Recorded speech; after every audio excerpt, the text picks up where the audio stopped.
I was on a holiday in Croatia together with my mom, dad, since they were together back then for 35 years, but married for 30 years.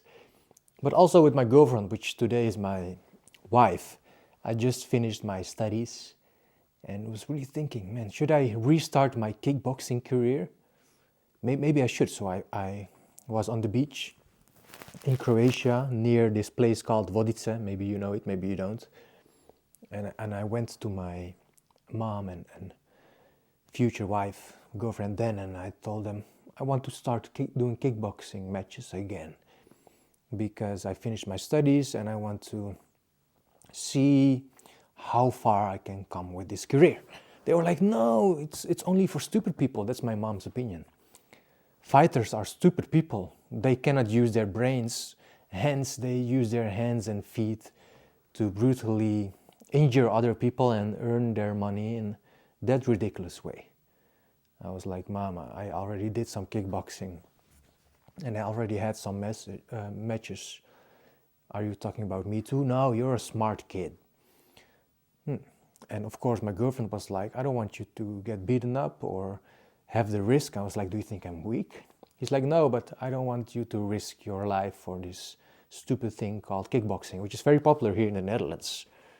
All right, so I had these counter arguments for things that I tried to do in my life after I just finished my studies. And it was really annoying, but I didn't really care back then about other people's opinion. And they always found the things I wanted to do or start doing weird. They didn't get my motivation, nor were they interested in just asking one simple question like, all right, Marko, why do you want to go kickboxing? Like they weren't interested in my motives at all, as I recall it now. But then I got home from the holiday in Croatia, back in the Netherlands. I started working out and I got really fired up. Then I had this match in this small town called Gorkum in the Netherlands, near Rotterdam. Maybe you know Rotterdam. And I prepared so well and even told my girlfriend, well, because Mike Tyson didn't have sex for a while before his match, I was like, oh, I will also try to do that. But I failed. And a week or two before the match, I did have sex with her. And I was like, if you don't do that, then you're all fired up, right? So really trying all different kinds of techniques or information from people like Mike Tyson, like that know the game of fighting, but didn't all work out. So then I had my match and I picked up this guy, which you shouldn't do with kickboxing, in the first round, and I almost threw him on the referees. So I got some minus points for that, because you don't do that in kickboxing. But because I worked out so hard, I got these 4 kilograms kettlebells, and I used to do these punches. I was just overtrained. I didn't take any rest, all fired up. So I lost that match. I just couldn't punch anymore. Like I just got too much stress on my body, and I failed to win that match. Didn't really matter because it was one of my last. I did 5 in total in my kickboxing time. Didn't do much. I think I won 3, lost 2. Lost the first one, lost the last one, and won 3 from my head. So I thought, oh no, I should do another one. But then I got interested in playing video games, and I started to try out doing some streaming, like League of Legends types of games. But then I quickly found out, for me it's hard to play a game which I just want to enjoy, but then also needing to talk to people while I'm trying to enjoy my game. So I found out, again, by trying, that it wasn't really something for me to do. So in life I just experimented with doing different things which already were my passions, like kickboxing and gaming, and I found out this is not the way for me to go. But it was all just random things I tried to do, not ever asking myself the question, am I made to do this? Am I called to become a professional kickboxer or an online streamer? The good thing was I tried, and then I didn't feel like it, but I kept trying, doing different kinds of things.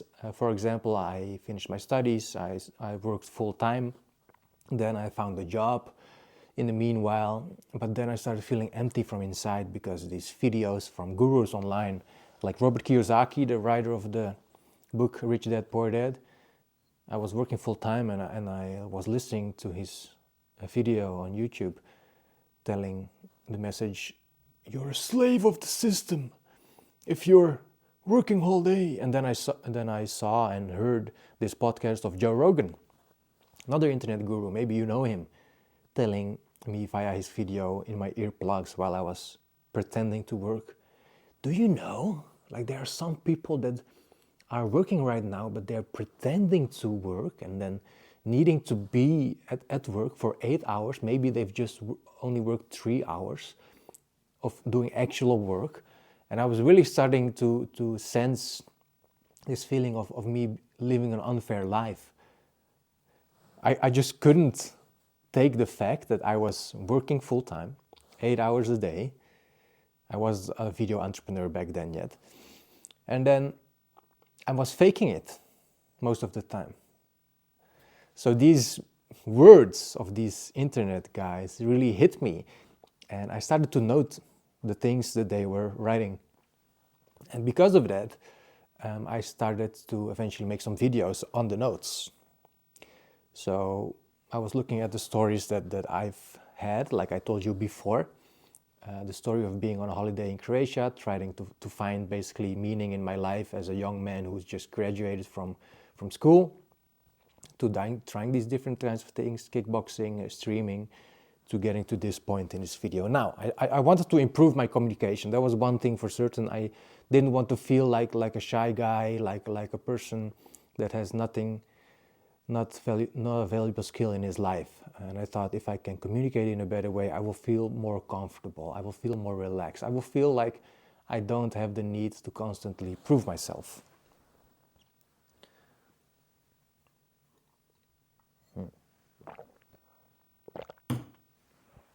So I made these notes from these internet gurus and I just started sharing my own story in 2018. While working full time, I went on a break during work and then I just went around the block and recorded this video and put it on YouTube. My Dutch YouTube channel had like 3-4 views. And I was telling stories about my colleagues, like how to handle a difficult colleague. Because there was this one guy, huge, like not physically, I think, much developed, like in the gym, but just a huge guy, not too fat also, brown hair like this, covering his eyes almost. And he had this passive-aggressive way towards me, which I just couldn't handle. And I was also scared to ask him of opinions and things. So I was really in this self-development journey, trying to form myself. But I was just never, it was just never enough. Like it didn't matter what I tried. I made these videos, then some colleagues saw these videos, they were critiquing them, so I only became more shy. I was like, maybe I shouldn't be recording these videos even. So what happened afterwards? Let me just take a sip of my water while I also think about what would be one of the final points in my story. Also, please share your thoughts in the comments. I'm curious to know, how did you start to form yourself as a man in his early or late 20 years? Imagine becoming 30.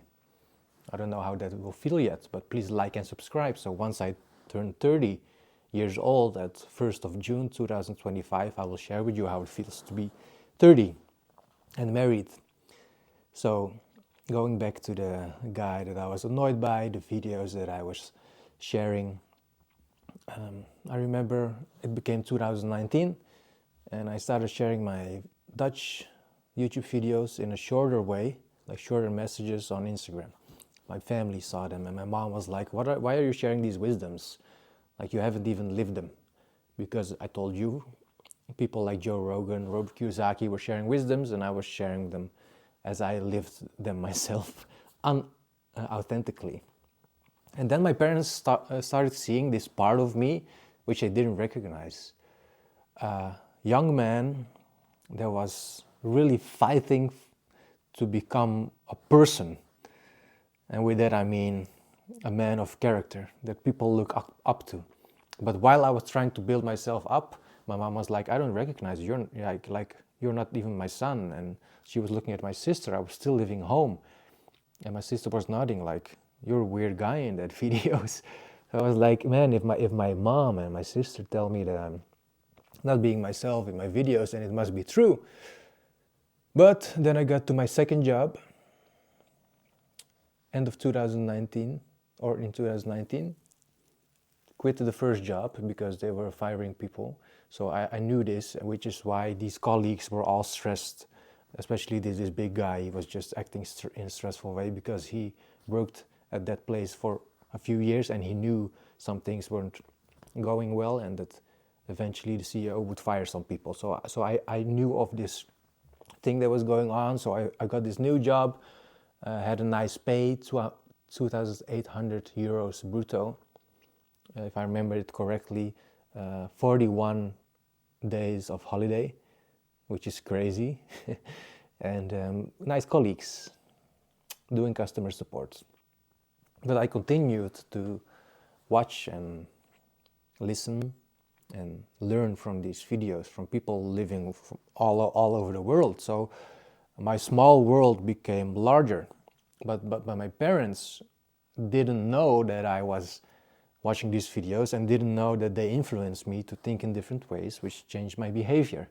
So from sharing videos on YouTube in Dutch to Instagram to LinkedIn, I started sharing things on LinkedIn, and I had this friend and then his brother, and we started making videos together, and my mom was like, who's this guy? It was a really good duo because he's from Curaçao and my parents are from Bosnia, so we were like a combination, like a multicultural combination. It was nice seeing us. We became very good friends and started to experiment to start business because I didn't want to be a slave of the system anymore, like Robert Kiyosaki said. And then we failed at some things. We bought some products, made like 1-2 euros profit because we just failed at selling them, and it costs a lot to automate selling them. Made a lot of costs. And then his brother and he started going to a different route. They just didn't want to make the videos anymore. It was a lot of work. But then I looked back and I was like, besides the kickboxing and the gaming, which I like doing still, I also made a lot of videos within 1 year. I was like, maybe I should try to teach people how to make videos. And then I came across this webinar, and this guy told in the Netherlands telling me that you can actually teach people to do the things you know how to do. I was like, really? You should make a webinar. So I made a webinar. I said to people on LinkedIn, hey, I'm doing this webinar, how to be a king on a cam. It was really funny. And I will teach you to do so. So I quit my job. My parents got mad. I already told about that in a previous video. And just went full on this entrepreneurial journey. Got 20 people that showed up for the webinar, and 2 people decided to buy my online video training. So I let these people make videos 5 to 7 times a week, and I would review them, just type them out, and then I would sell this for 500 euros back then. And they were happy with it. And I made this 4 weeks program. I'm not gonna offer you anything. I'm just telling you about my history. But it sounds like I'm trying to offer you something now, but I won't. I made this 4 weeks program, and I was like, what 4 weeks would I need to become a comfortable person on camera that can communicate about his life and his small lessons and philosophies? I would need to have 4 different types of weeks. The first week I would need to record longer videos, like 5 to 8 minutes, without anything. I need to get comfortable with looking at myself in this screen. Second week I would need to shorten the videos, so from 5 to 8 minutes to 3 minutes. Third week to 2 minutes, last week to 1 minute. So I would also need to use less words to eventually make a message. So it would be like a video communication online training, and the first customers really liked it. And my parents were like, what are you doing? Like you studied international business. What exactly is it that you're doing? I mean, even until a few weeks ago, my dad was telling me, when people ask me, and when he goes to Bosnia, when people ask me what my son's doing, I'm like, I don't know. But now they started to know, and I started to be able to explain to them, this is what I'm doing, because they only know the basic jobs, like you're a doctor, you're a consultant, you're in finance, like, you know, these old school jobs. And then without knowing, I created this job for myself, and I felt a great passion for that. Then I went on TikTok 2020, went crazy viral. On 5 accounts, 160,000 followers on TikTok, but I don't like that platform anymore. And I'm really looking at what I'm doing now in my life. And it has to do with one main thing. I'm just sharing my story and my conclusions from my story, life stories with you. It's the most authentic thing I can do. Like, I don't have a better life than you. I have my life, and I'm trying to improve on my life within my situation. Because looking at Robert Kiyosaki, a billion-dollar man probably, investing in gold and things, like the advice that he was telling me, it didn't fit my life really. I could have also just stayed in that job and tried to start this video training business as a side hustle. It would have also worked, right? But I believe stories are the most powerful thing a human being can share. They are these invisible ideas put together in a way that you can follow the story. You can retrieve some messages from my story, I hope.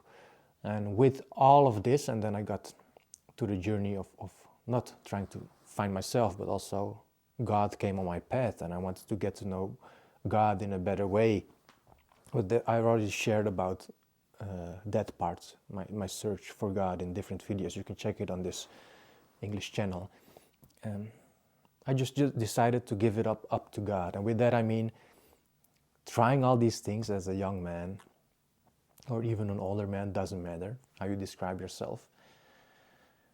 It makes you reliant on doing those things. This year I put my alarm clock every morning to wake up early, like 5 a.m., 6 a.m., whatever.